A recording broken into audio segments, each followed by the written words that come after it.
अरे बरं काही खायला दे ना, 2 दिवस झाले काही खाल्लं नाही. ए म्हातारे, तुझ्यासारखे 100 भिकारी भेटतील मग काय सगळ्याला जेवायला द्यायचं का आम्ही? आमचा रस्ता सोड. अरे कल्पना, त्यांचं वय तरी बघ, त्याला खरोखर भूक लागली वाटतं. अहो आजकाल भिकाराचा ह्यो धंदा आहे. चला तुम्ही. अरे कल्पना थांब.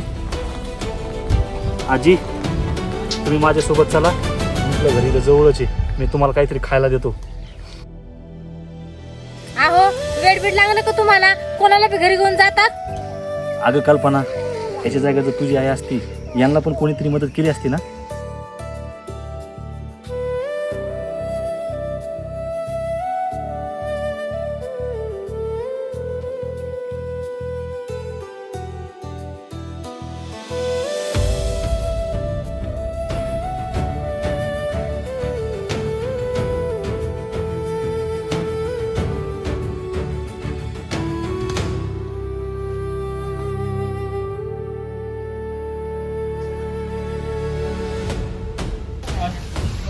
अरे दादा, हे कोण आहे?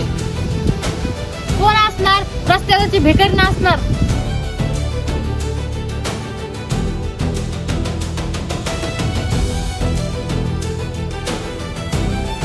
आजी, काय झालं आणि ही अशी परिस्थिती कशामुळे झाली? माझ्या मुलाचा ऑक्सिजन झाला आणि त्याच्यामध्ये मूर्ती झाला.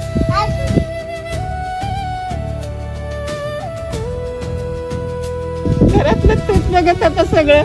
घरातलं तू गेला नाही तर काहीच नाही राहिलं घरात.